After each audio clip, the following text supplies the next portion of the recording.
घूम रहा है और आज भी मेरे घर जाके धमकी दे रहा है कि हमारा कोई कुछ नहीं कर पाएगा। हमारा भाई बीजेपी का बहुत बड़ा नेता है, केसी पांडे। बीजेपी के नेता हैं तो हाँ, उसका वो कह रहा है कि मेरा भाई बीजेपी का बहुत बड़ा नेता है, तुम हमारा कुछ नहीं कर पाओगे। और सच में हम कुछ नहीं कर पा रहे हैं। धारदार तलवार से वार करने के बावजूद वो 5 दिन से घूम रहा है बाहर। अभी भी कल हमारे घर पे गया था, हमारी भाभियों को धमकी दे के आया है। उसकी वाइफ वगैरह सब पूरी वो अब औरतों को भेज रहा है।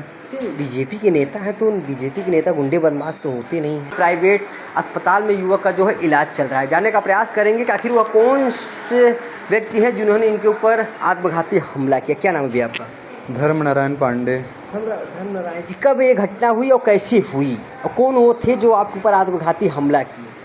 ये दरअसल 22 तारीख को दोपहर में करमचंद पांडे और केसी पांडे का फ़ोन आता है हमारे पास, क्योंकि इनके घर से थोड़ी हमारी बहुत बातचीत हुई थी, लड़ाई वगैरह करके ऐसे फ़ोन कॉल से कि आप इधर पानी नहीं बहाएंगे। वो बोले थे हम रास्ते में नहीं आने देंगे, ऐसे नॉर्मल चल रहा था। फिर उन्होंने कहा, धमकी दिया कि हम तुम्हें जान से मरवा देंगे, तुम्हारी सांसें बंद करवा देंगे, केसी पांडे। और उसी दिन 22 तारीख को ही रात 8:30 बजे 3 गुंडों मेरे पीछे पड़ गए, जिसमें फूलचंद पांडे तलवार लेके और 2 अन्य लाठी डंडों हॉकी से थे।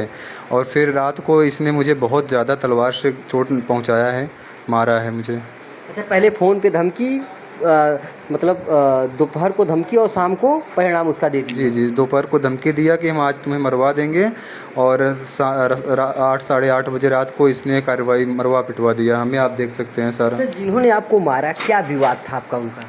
विवाद कुछ भी नहीं था, बस ये था कि वो कह रहे थे कि हम इधर से नहीं जाने देंगे रास्ते से, और हम लोग उसी रास्ते से आज 40 सालों से जा रहे थे। क्योंकि सरकारी चक्रोड इन्होंने ही कब्जा कर रखा है, तो हम जाएं किधर से? तो इन्हीं के ही घर से जा रहे थे कि आप तो सरकारी चक्रोड कब्जा किए हैं, तो हम किधर से जाएं फिर? सरकारी रोड जो चक्रोड या रास्ता था उस पर क्या कुछ निर्माण कर लिए हैं क्या? ये उसमें 2.5 फीट मिट्टी निकलवा लिए हैं, कोई अगल बगल और भी पेड़ पौधे ऐसे करवा लिए हैं काफ़ी लोग। पर इनका है कि 2.5 फीट सरकारी चक्रोड से मिट्टी निकलवा लिए हैं, गड्ढा हो गया है वो। यानी रास्ता आपने मांगा और आपके साथ ये सब कुछ हो गया। देख लीजिए, यही इंसाफ है योगी सरकार में। योगी आदित्यनाथ इतने सख्त हैं, गुंडे माफिया तो घरों में छिप गए हैं। बस ये कहने में ही आता है कि योगी आदित्यनाथ इतने वो हैं, ऐसा कुछ ज़मीनी स्तर पे दिखता नहीं है। क्योंकि आज हम लोग इसका 10 साल से एसडीएम के पास भी, हर जगह मांडा थाने में भी कंप्लेंट डालें और बार बार अवगत कराएं कि ऐसे इसको संज्ञान में लीजिए, नहीं कोई बड़ा मैटर हो सकता है। क्योंकि वो लोग, ये कोई पहली बार नहीं, मार तो इतना पहली बार हुआ, पर इससे पहले भी कई बार हमारे ऊपर अटैक हुआ और इस बात को हमने अवगत कराया है। सारा हमारे पास रिकॉर्ड है, थाने में भी है, एसडीएम साहब के पास भी है। लेकिन सिर्फ कहने में ही आता है कि योगी सरकार माफियों के लिए बहुत सख्त है, ज़मीनी स्तर पर योगी सरकार यहाँ पे फेल है। अच्छा, इससे पहले भी आपके ऊपर कभी हमला हुआ?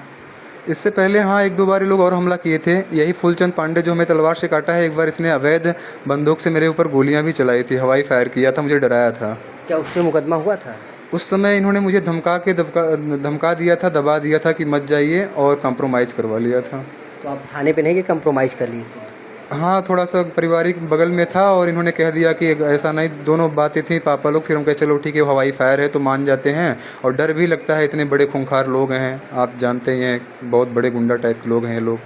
तो इसलिए हम थोड़ा डर गए कि नहीं करेंगे। पर आज देखिए कि उन्होंने ऐसा कर दिया।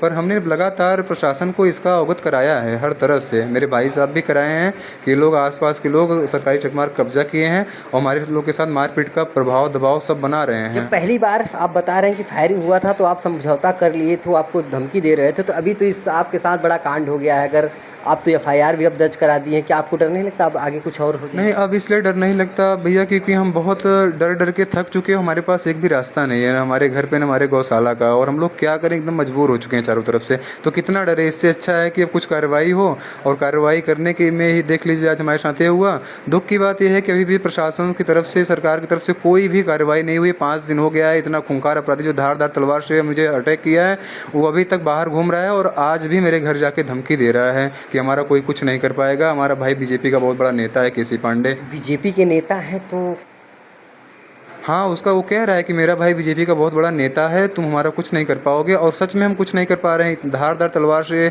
वार करने के बावजूद वो 5 दिन से घूम रहा है बाहर। अभी भी कल हमारे घर पे गया था, हमारी भाभियों को धमकी दे के आया है। उसकी वाइफ वगैरह सब पूरी वो अब औरतों को भेज रहा है।